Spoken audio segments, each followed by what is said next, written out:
Hello, Gundam fans, and those who would like to become a Gundam fan. Welcome to the Gundam Watch, an extension of Geek Devotions, the show from devoted geeks who are devoted to letting you know that you are loved. I'm Dallas, and I'm so glad you guys get the play button on this podcast, whether it's on Apple Podcasts, Google Play, wherever it is you're listening to us. Hey, welcome to the show. This is actually part 2 of a one long episode. We are sitting down to review episodes 1 through 5 of Mobile Suit Gundam Wing. And last episode, well, it got a little bit long. And so I thought it'd be best to separate it into 2 separate episodes for the feed. Last episode, we kind of talked about our expectations about the series. And we broke down some of the main characters, the first 5 Gundam pilots plus Zex Marquis. And their different Gundams and what we thought of them.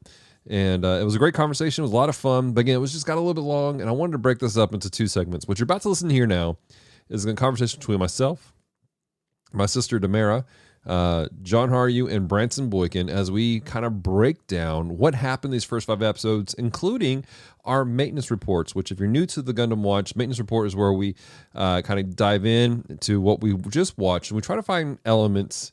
And we use it to let people know they're loved, they're cared for, and just to encourage you, to point you to something greater than maybe where you're at today. And we want to encourage you guys, plug in, be part of the conversation, reach out to us. You can find us on all of our social media platforms, Facebook, Instagram, and Twitter, just look for the Gundam Watch. That being said, ladies and gentlemen, let's get into today's episode.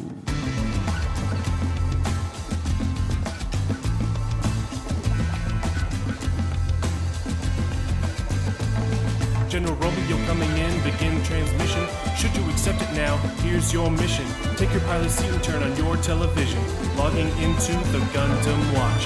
What is a Gundam? We're gonna answer that question. From back in the classics to the newer expansion. Explore the lore with Dallas Moore and Branson. Welcome to the Gundam Watch. Moyagare, come and join the Gundam Watch. Tachiagare, come and join the Gundam Watch. Yamigaeru, come and join the Gundam Watch. Tobeo, Gandamu, come and join the Gundam Watch. Brought to you by Geek Devotions comes another podcast to keep your feet in motion. Listening close and see what's all the commotion. Logging into the Gundam Watch. Dallas and Branson bringing their fandom to you with the passion of the veteran instructing the new. We're diving deep, but this ain't Bees, Views, and Reviews. Welcome to the Gundam Watch. All right, well, let's again, depending on how long this next session goes, we may cut this into 2 episodes. But let's talk about what's actually happened in this. And we had to hold John back a little bit. Can I start? Go for it. Okay, this probably sounds horrible, but okay. So our character Relina, she's one of the most annoying characters in the first 5. I'm sorry. That's probably horrible to say out loud, but she really is the most annoying to me. She's just kind of an airhead sometimes. Totally. That girl needs a glass of water. Her obsession with Hero is ridiculous. And we talked about like in the comic, you discover that she met Hero, but and that's actually interesting because the manga actually says a boy that looked a lot like Hero. Mm-hmm. And he was an orphan kid that was in the school, but everyone was a jerk to, and she ran into him, and she didn't really apologize and got out of her way. But there's some things that took place in that interaction too. But that there's this whole I'm trying to be a better person than what I was several years ago towards this young man who reminds her of a young man that she was a butthole to. Yeah. And see, when you explain that, it helped so much of her choices and actions make sense to me of why she's so obsessed with it. Mm-hmm. Not knowing that going in, I'm like John said, dang, this girl's just got it bad. Yeah, exactly. Pay attention to me. Pay attention to me. Please pay attention to me. Which is one of the reasons why people have issues with this series, because there's so many things that if you haven't read this manga, you're missing some critical information.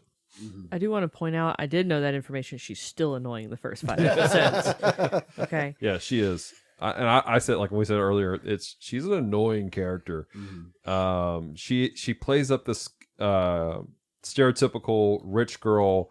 I'm angry at the world, and we don't really get a reasoning why for that, outside the fact that Daddy's not there because he's a politician. Right. Which, as it turns out, isn't her daddy anyway. Okay, yeah. How was that revelation for you guys? Discovering that she's part of a bigger family called the Peacecrafts, who had a kingdom. I was. Go ahead. For me, it was just like, oh, okay, we're doing Star Wars in reverse. Cool. Relena, I am not your father. I mean, that's. I was more intrigued by the political ramifications of it than how it would affect Relena. Yeah. I mean, it's like, oh, okay, so this is going to be a problem later down the line. Mm-hmm. But I don't know. Like I said, I care more about her knowing that she's trying to make up for past mistakes. Mm-hmm. Because I like redemption arcs. But outside of that, I'm just, yeah. Let's get back to the robots. Yeah, exactly. I would also second what Tamara said, except for a different reason. Oh yeah, she annoys me because of what she represents, which is a ham-fisted, crowbarred romance, which I don't want. Can't I just have violence and death for the sake of violence and death? I mean, you like the potential romance in G-Witch. It's because I'm there for a completely different reason, sir. that I like.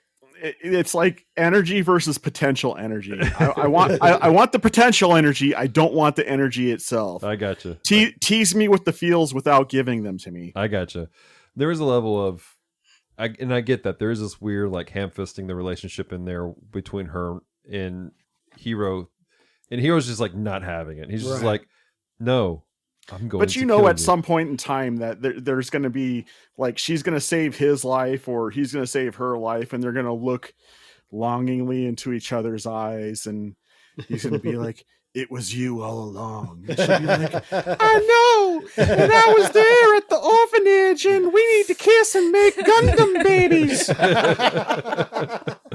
It doesn't quite happen that way, but I'll say this. But when you, like, if you notice, like, again, with his backstory of he's a killing machine, that's always ever been, everyone's always looked at him as a tool. Yeah. And here's the first time somebody seems to care about his life for no good reason. Like, she has no reason that he can tell to care about him.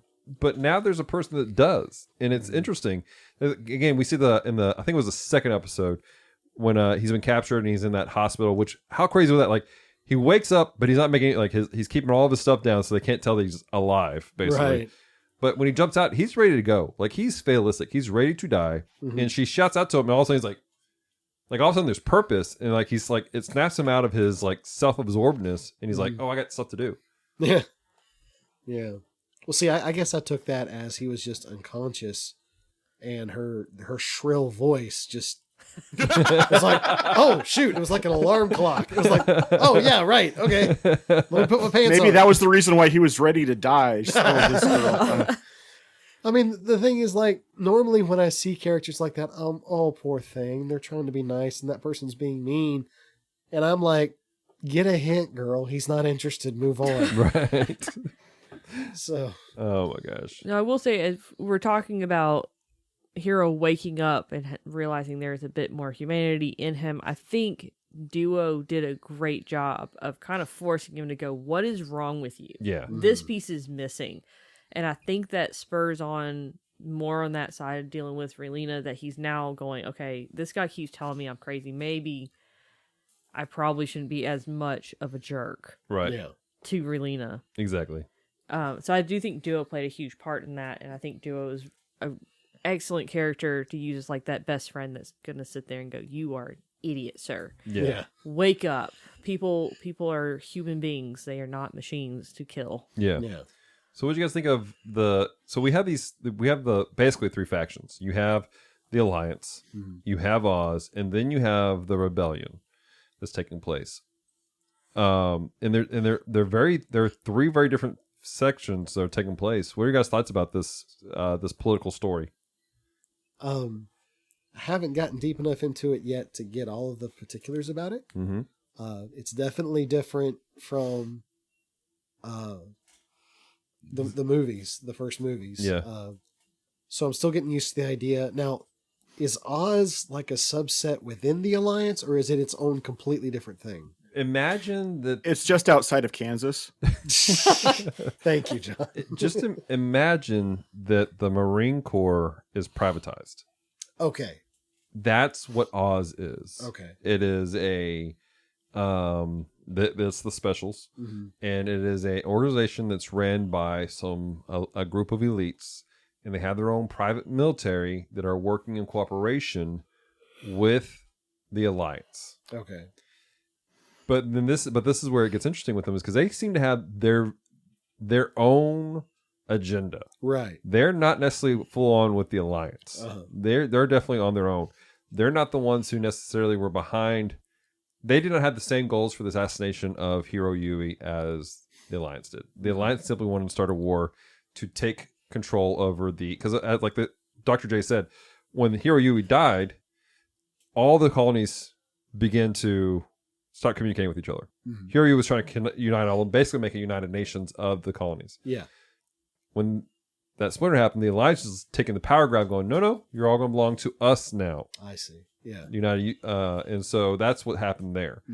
Oz has some other motive. We're not told yet what it is. So they basically took Char and made it an entire organization. Yeah, you can kind of say that. Okay. You can kind of say that. Yeah. One of the major differences I noticed between this series, at least so far, and the movie, is that the movie was very careful about you not knowing which side was the good side because it made you feel for the antagonist more. This one seems to sully the hero more, if that makes sense. In what way?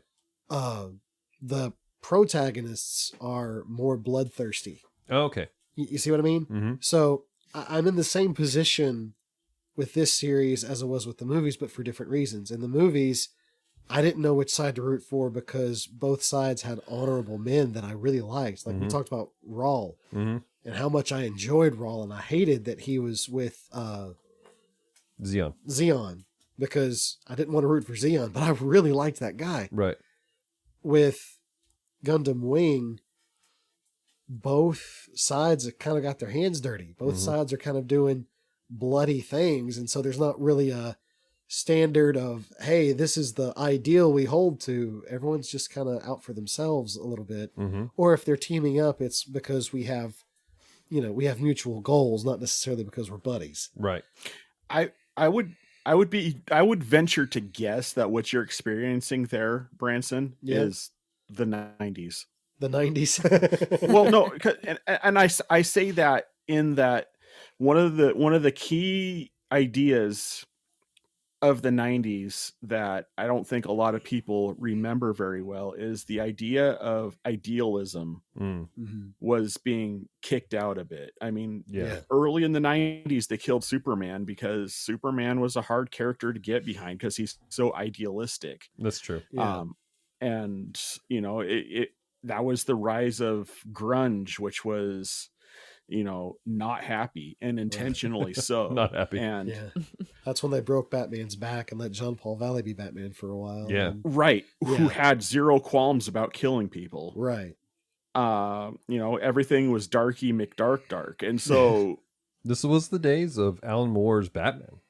Yeah. So I think that it was just more an expression of the ideal of the time, in that there really isn't a truly good guy in these stories. There are only people on each side who have their own ideas of what needs to happen. Yeah.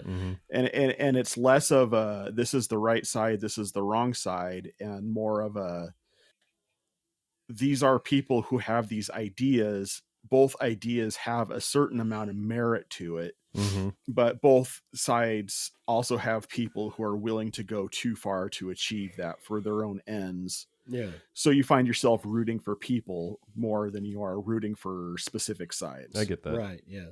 You're the professional counselor here, literally. What are your thoughts on this topic about the fact that it does seem like these young men who are supposed to be the protagonists, they're out for blood. Now, I will say this, it's a little more complex than that. They're all different. But what are your thoughts on that conversation? So I will like what he said is absolutely right about the removal of that ideology is being removed, and we were much more in a time span of introducing being more realistic and the reality that there's negative on both sides just as much as there's positive on both sides. And we saw just a growth in the 90s for that. And I think that's actually what attracted us to it, is that you couldn't just look at a character and just see all the good. You would see these negatives, and suddenly you're able to identify more with a character. On the mental side of things, I'm like, if you put... I'm going to use Hiro Yui for this, because he's the most developed so far in the series right now. But if you sat him down in a counselor's office, there's a reason there's a shutdown. Mm-hmm. There's a reason there's this hardcore shell. And legitimately, you have to be a certain type of personality to crack through the shell and all those layers to get right back down to the heart. Mm-hmm. Which, I mean, again, kind of foreshadowing a little bit into the future of the episodes. At some point, he's going to have to address why he's fully shut down to the rest of the world and realize what's going on around him. That's, at some point, everyone breaks. Right. But in the series, you see 5 characters, 5 totally different colonies that have developed these Gundams to match the certain personality of the people. They've been shaped. And you see that there's different variations, but without the 5 together... Kind of around the characters, but not. That we're getting kind of Kind spoilery. My bad. But bad. but just put it out there for you guys. These Gundams, not all of these guys were originally the pilots. Yeah. I wish I wasn't going to say that. You said that. Yeah, but just heads up. But you're going a route that you have to presume that they are. For full context, ladies and gentlemen, we're probably going to have to get Demira an oral surgeon, because the amount of time she has bit her tongue in this recording, like, I'm looking at her, and seriously, it's a wonder she has a tongue left, because she's going... It's easy. My tongue is not under my teeth. That's where that's coming from. I might have to have, replacement teeth eventually. But, I mean, literally in those first 5 episodes, like, I'm going to look at Troa Barton. You don't get that quiet exterior for nothing. Right. That is another defense mechanism that kicks in. Right. Then you have Catra that's 100% emotionally out there. He is probably emotionally the most stable at this moment. Mm-hmm. But then you got Duo Maxwell, who's over here, that there is this fiery fury that is, you can kind of see it on the core of him when he gets into his Gundam. Right. But he still has the switch to stop him from going too far. Right. Whereas... It's to me, in the first 5, you don't see that switch as prevalent, other than found in Catra. Catra is the one who stops Troa from continuously moving and going, hey, let's redirect, let's stop. Yeah. Which some of that is because Catra's the only one, in my opinion, that, again, we'll find out later with some stuff, he's the only one that has a family. Mm-hmm. He's the only one that has an extended family in the Magna Corps. Like, he's the only one that has that stability. Everyone else... It's solo. They're isolated. They're completely isolated for one reason or another. Troa, I'll give you this backstory. Like I said, he has no memory of his early life. Mm-hmm. Like, before 3, he has no memory, or before 4 or 5, he has no memory. And he was raised by mercenaries who didn't give him a name. Oh. He was called No Name. Mm-hmm. Wow. So, but, I mean, in the series... that y'all see, you don't get that backstory, but you do know that there's something under the surface, and it does take time to get anywhere to really see the depth of it. Right. But I do want to caution y'all, as you go through, keep in mind something builds these 5 characters from that first image that you see. Mm-hmm. Technically, we're given a chance to see how every single person, every character is going to see them in their first moments. Right. And throughout the series, while you're falling for the character and going, wow, okay, I see this a little bit more clearly, the other characters, that first initial meeting is meant to be very abrupt and very okay. So, like, it makes sense for us not to necessarily remember Shenlong necessarily or Wu Fei, because he is out of sight, out of mind. That's how he's built. Totally. Troa disappears really easily.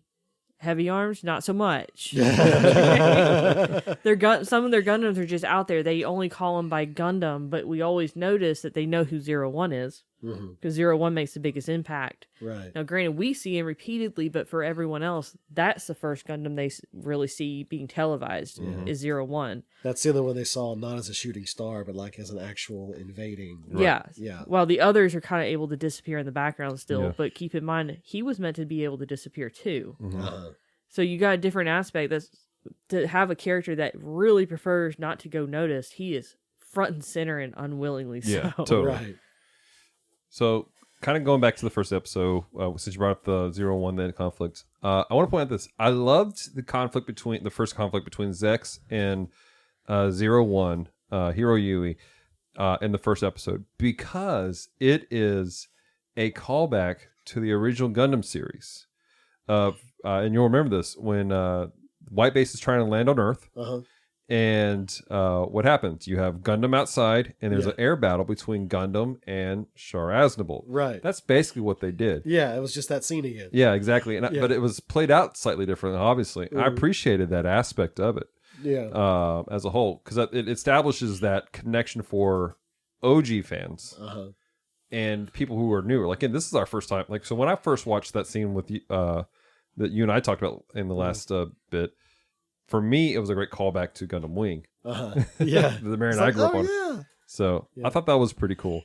And I like that Zex, I mean, he kind of, once he got the Gundam in that chokehold or whatever, Mhm. and he just abandoned ship, he was like, okay, I've got it to where we can find this later. And he jumps out.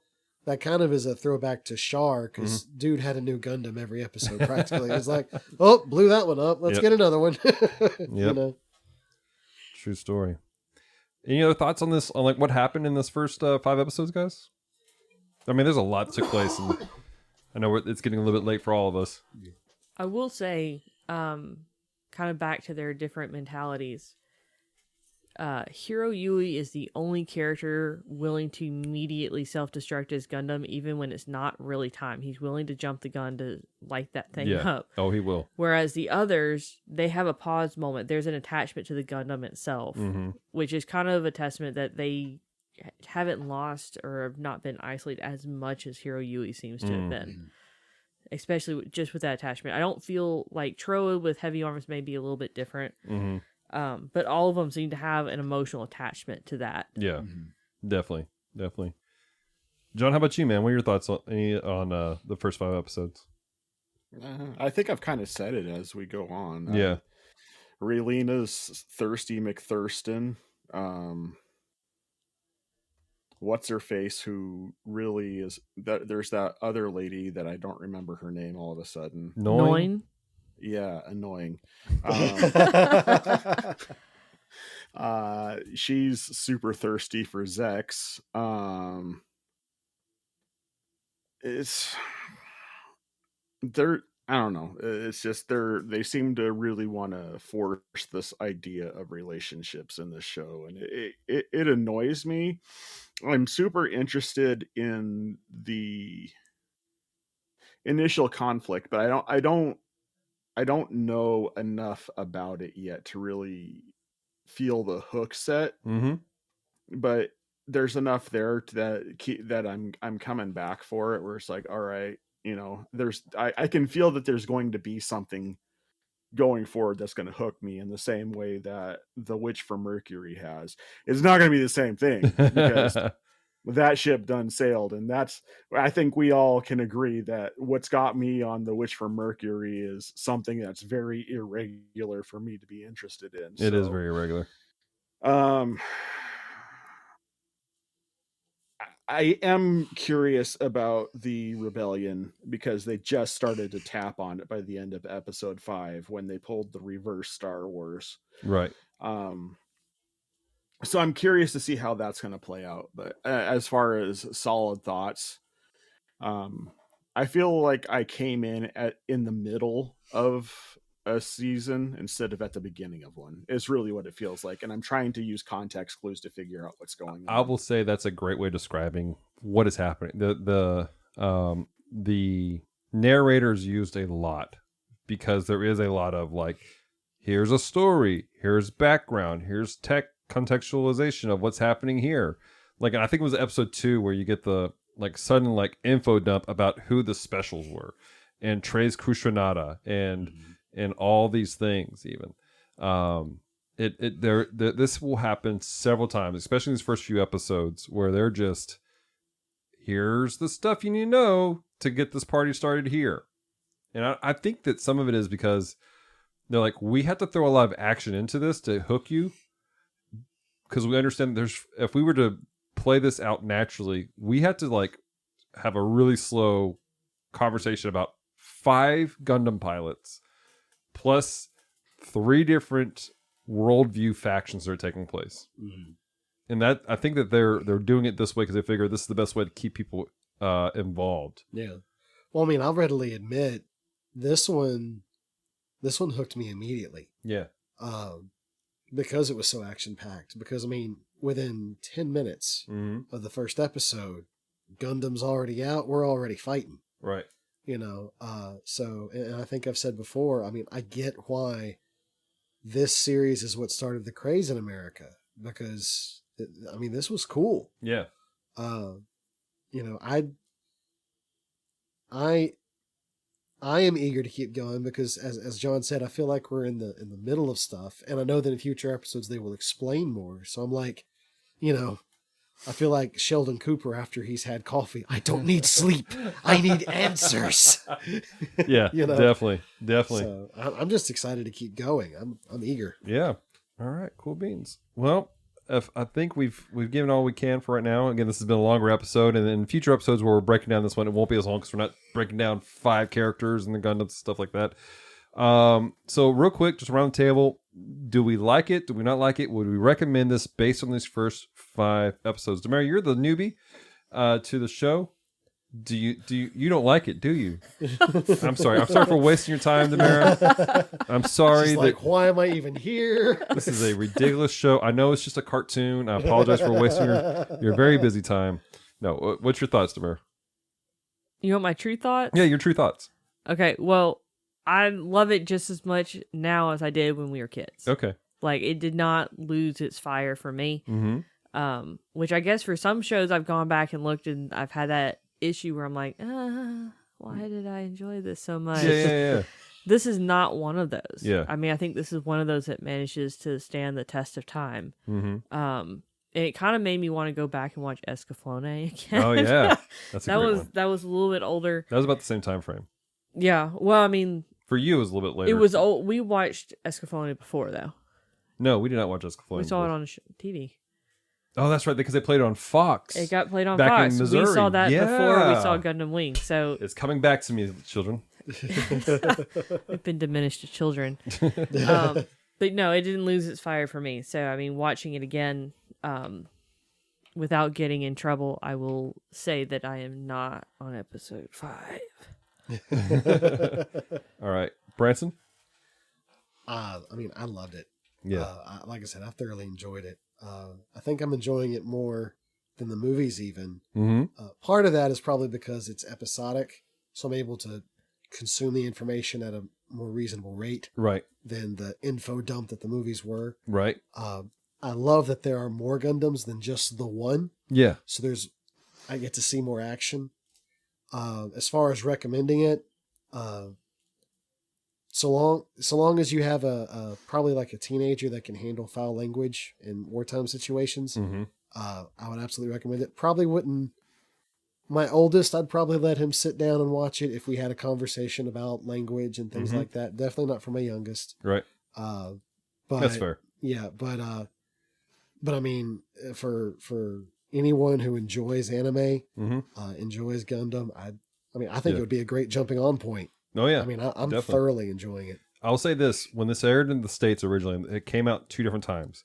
Came out during the day in the Toonami block, and it was edited. So they edited out blood and cursing, and then later that evening for Adult Swim, all they did was just made all the drooling and sweat stains into the blood that they were, and then they included the cursing, and so that was kind of their mindset of it. John, how about you, man? Please don't hurt me. Okay. Right now, I am very lukewarm on Okay, it. we're jetting him off of Okay. Shiro base. The Mayor take notes. All right, keep going, John.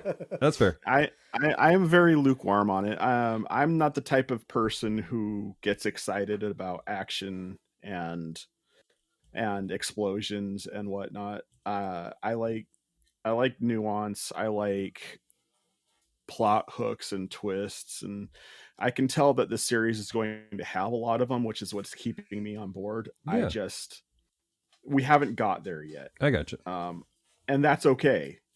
I've watched plenty of slow burns in my life, and I'm fine waiting as long as the payoff is worth it. And for as gaga as I have seen people get over this specific series,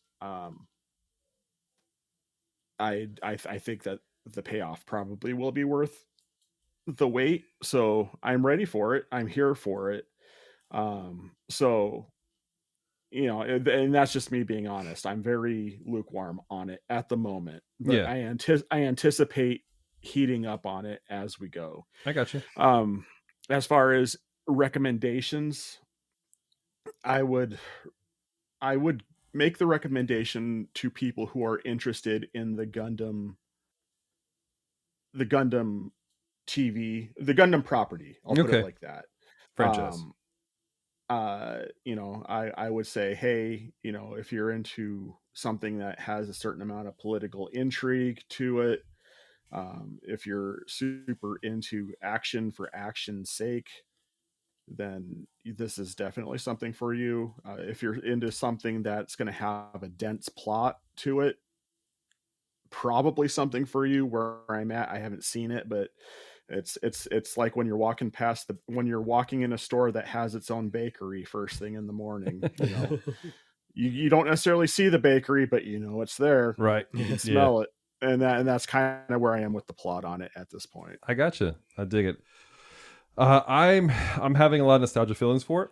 Again, I unlike you guys, I'm with Demara. I have the future knowledge of things, so I know what's coming down the line. I'm excited about certain things. I've mentioned this in my expectations that because I know so much, I'm trying to hold my expectations here and try to really focus on what is it like for that first time view. It is the action that pulls you in, and they're like, okay, this is awesome. I remember the revelation of Relina being a peacecraft. That opened the door, the political side of it, because now it's no longer Oz Alliance Rebellion. It's Oz Alliance Rebellion Peacecraft family. What's happening here? Yeah. And so all this stuff is kind of coming together. So I find it interesting. I would recommend it to folks. You got to be okay with 90s style animation, which I'm a fan of. I feel like the 90s was a kind of a sweet spot for animation, for anime. Dubbing's kind of dodgy at times. Although I will say this, I found this interesting. The sound leveling in the American dubbing versus the Japanese is different. The Japanese leveling, it seems more even, a little more well balanced, whereas in the English, it seemed everywhere. Like there were times where the music was just way overreaching, and then there were times where it wasn't there at all, and sound effects were just abnormally loud or something like that. So I do recommend the Japanese dubbing to a degree. So, all right, well, that's our thoughts. We want to hear from you guys. What you guys' thoughts are? Do you like Gundam Wing? Do you not like Gundam Wing? Let us know. We're going to make a quick transition into our maintenance reports. Now loading the cruise maintenance reports. Reports begin in 3, 2, 1. All right, guys, welcome back to the Gundam Watch. We are in this section of our show where we do the maintenance report.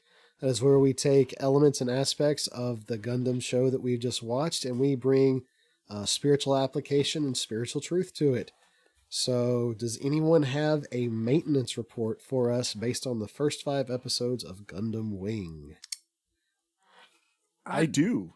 Go it, for John. it. Come on, John. Actually, mine was inspired as I was listening to Demara talk about Duo, Good of job, all Demara. things. Which, listeners of our other shows know that typically I pull up my I will call it maintenance report, based off of listening to other people talk, because that gets me thinking. And this one is based off of Proverbs 29:11, which is, a fool gives full vent to his spirit, but a wise man quietly holds it back. And as Demara had said about Duo, that's basically what he does. He does have a lot of wrath inside, but he knows a point to withdraw it and to not give full vent to it. So within these first 5 episodes, I think that's the reason why he is so admirable to me, is because he does have a certain sense of control and self-editing. Yeah. And so I find him to be an example of Proverbs 29:11 put in action. I get that. That's cool, man. I like it. Branson, you got something? I do. Going off, excuse me, going off of just the interactions that the Gundam pilots who actually met each other, the interactions they had. When you see, I'm going to say the guy's name wrong, Ketra, when he meets Troa, and he figures out we've got the same objectives here, and he stops him and says, we shouldn't be fighting each other. And I think in that fight, he even like opens up his Gundam and steps out before Troa does. Yeah. Like, he's against a Gundam that literally has huge cannons for arms. And he's like, I'm going to open my hatch and step outside with my very frail body. You know? And he says, we shouldn't be fighting each other. And then you have that scene where they're getting to know each other in the house, and then they build that friendship. You see the way Duo is with Hero when he breaks him out of the hospital. And he has just those very forward conversations with him about, you know, you got to treat people like they're human beings. You got to, you know, there's this camaraderie that begins there. And that's really the first time that you get a sense that the Gundam pilots aren't just every man for themselves. Like, there is a commonality of design, a commonality of purpose. Definitely. Zex and Noin, they fight together, but there's like a respect for each other. And Noin actually loves Zex, but you know, there's that thing. There's a whole lot. You can tell who's on what side by the way they act with each other. And that reminds me of John chapter 13, verse 35. By this, all people will know that you are my disciples, if you have love for one another. Yeah. You know, say what you will about the political aspects of what's going on. The reason you know that Duo and Hero are on the same side is the way they interact with each other. The reason you know Zex and Noin are on the same side, it's the way they interact with each other.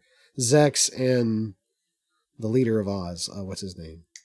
Oh, Trey. The wizard. Trey's Crucianata, yeah. The way he interacts, you know, there's a respect. There's almost like a playful, brotherly, I'm going to rib at you a little bit, but you can just tell. And especially nowadays, that seems to be a lost art. You know, there's this whole we eat our own young type attitude.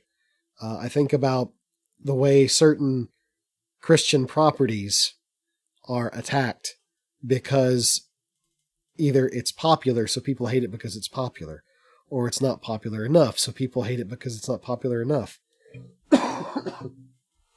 We as Christians tend to find a lot of reasons to argue with each other. And that's not what Jesus taught. What Jesus taught was one of the main reasons you could tell that a person is a disciple of Christ is the way they love each other. And in a society where we are so desperate to be right, in a society where the people who can yell the loudest, who are offended the most, are the most correct, that is an art that we've lost. There's no desire for unity. There's no desire for getting along. There's no desire for kinship and companionship. And I think that's a lesson that we could learn from Jesus's teaching that I see personified in this show is you can tell when the chips go down and bullets start flying, you know who's got each other's back because of the way they act towards each other. Yeah, totally. And I think that's something that we as Christians need to emulate better is even if at the end of the day we don't necessarily agree on things that we might think are very important, ultimately what we need to be able to do is show that we care about each other. Yeah. And even if we do disagree, showing that we care about each other shows that we can work through those disagreements and at least come to some common ground. Yeah, totally. You got anything, Tamara?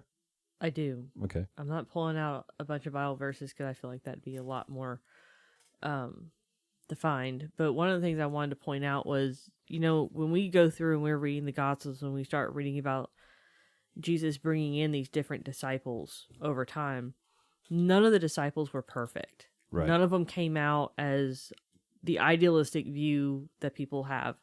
And in this show, we get a glimpse of each and every single Gundam pilot is not perfect. Right. And I think this was one of those big shows in the 90s where we got to see characters that were not perfect at all. And there was growth that had to happen. Mm-hmm. And in the disciples, that is exactly what happened. They had to grow in Jesus when they made the choice to follow him. And in our walk with Christ, that is a daily thing. We have to be willing to grow from wherever we're at. We will never be 100% perfect. Right. There will always be something to grow. Totally. And learning to accept that you are walking in a state of growth, I think, is a testament of being willing to walk with Christ. And not be, I've made it to this level, so I'm perfect. I can answer every question under the sun. Mm-hmm. In my profession, one of the things that I was shocked by, in my early years when I was in my master's degree, I had a supervisor. His name was Cole Flournoy. He's an amazing man of God that's now passed away. But one of the things that struck him was I looked at him one day when he asked me like this big technical question. And like every intern, they're supposed to answer with like this great answer. And I looked him straight in the eye and I said, I can't answer your question because I don't actually know the answer. But I'm willing to work and research to find the answer. And I blew him away that day and I didn't know why. And it was the very principle of that is what Jesus asks. He doesn't ask you to give him an answer for everything. When he asks you to give you something, he knows that you're not going to be 100% know how to do it because there's emotions involved. There's all this mess that's there and you have to work at it. Yeah. And we ask that, at my job, we ask that frequently is, are you willing to try? Are you willing to not even try? Are you willing to make the steps? Even if you are unstable in that step, are you willing to make the step of faith? Yeah. And that is a testament to how the disciples were, and I thought that was a great demonstration with the Gundam pilots in that regard. Yeah, totally. I like it. So for mine, I'm looking at it's kind of an amalgam of the manga and this, and that's the relationship between Catra and Troa. Like I said, Catra's really got this thing of he is seeing, and they're not saying it, but they're saying it. He sees what's happening inside of Troa. This mindset of I'm nobody, I'm nothing. This whole I am no one mindset. And Catra remembers having that same mindset. And so his friendship with him is he's trying to unlock, first off, he sees kinship, but he's trying to unlock purpose. He's trying to go, look, you are someone, you are this. And to me, that's real reminiscent of what we see with the relationship between the Apostle Paul and Timothy. Not necessarily the father-son aspect of it, but there is I see what's happening inside of you. I see the trouble. I see the trauma. I've experienced that. Let me speak into you. Paul, he saw Timothy. A young man has kind of a very similar mindset of him. He's a young man that's split between these two worlds of being Greek and being Jewish, which are very different worlds, and having to navigate that and having been trained up in certain things. And so Paul walks Timothy through that. And we need to be willing to look at other people, identify people who maybe have gone through some of the same trauma we've been through, who are going through some of the same struggles, and go, I know where you've been. And I want to graciously help you. I want to humbly walk you through this because you don't have to do it on your own. Catra had to navigate this on his own through a very severe thing that took place, a very traumatizing thing that took place. Tro is obviously, he's got a lot of stuff going on, but Catra's trying to help him. There are people who are going through stuff and they're on the verge of going through stuff that maybe you've gone through, that you've seen, and we need to be mature enough to go, hey, let me walk you through this. There's this terrible idea out there that, well, they should just suck it up and go through it because we went through it also. They don't have to. Why does somebody have to go through the same trauma that you went through for them to grow? Why can't you step in with grace and teach them? At the same time, it takes us to going, when somebody comes into our life going, hey, I see the road you're going down, humbling ourselves and going, okay, yeah, you've been through this. Help me. Walk me through this. And so that's kind of my encouragement is we need to humble ourselves to speak into the lives of other people, but also have our lives spoken into so we can help other people and grow also. So that's my maintenance report. Cool. All right, ladies and gentlemen, this has been the first 5 episodes of Gundam Wing discussed. Future episodes are going to be a little bit different because we won't be doing such a character breakdown. But we hope you enjoyed it. Want to hear from you guys. Did you like it? Did you not like it? Let us know. Demar, you're the guest. Anything you want to promote? Any way that people can get a hold of you? Social security number? DNA test? No. And I mean, to actually be able to get a hold of me as far as like on social media, just send out a message to Geek Devotions. They'll forward it to me if you have questions or something or have a question in that regard. As far as professionally, I work in an addiction center. So if you have active addiction and you live in the state of Louisiana, you are welcome to let Geek Devotions know, and I will get you some contact information if you are in need of help in that regard. True story. Good deal. Branson? You can find me on a corner of ComTalk called Bees and Reviews, where I review faith-based family-friendly comics. If you have a faith-based family-friendly comic you want me to review, send it to branson.boykin@gmail.com. I also have an audio drama called Gospel by Gaslight. You can go on your favorite podcast catchers like Apple, Google, Anchor, all that fun stuff. Thank you. Brain's not working at the moment. Just search for Gospel by Gaslight and you'll find it there. Good deal. Mr. Haru. Yeah, just check if you're interested in what I've got going on, check the link tree in the show descriptions. It's a lot. Pretty much everything Dallas does in podcast form, I do too. So yeah, just check that out. There you go. All right. Well, hey, if you want to follow Gundam Watch, check out Gundam Watch on Facebook, Instagram, and Twitter. Just look for The Gundam Watch. Will pop up pretty easily. We post different things there, some videos and all kinds of good stuff. Make sure you follow our YouTube channel also, where we post up some other random things. And if you are interested in more about Geek Devotions as a whole, visit geekdevotions.com where you find information about the Gundam Watch, The Bottom Shelf, which is a podcast where we will review terrible movies. We Read Allegedly, where they review movies. ComTalk, which is a general geekery show. And then our weekly devotions we put out every Friday on YouTube at Geek Devotions. So, that being said, ladies and gentlemen, until next time, stay devoted. Peace and love.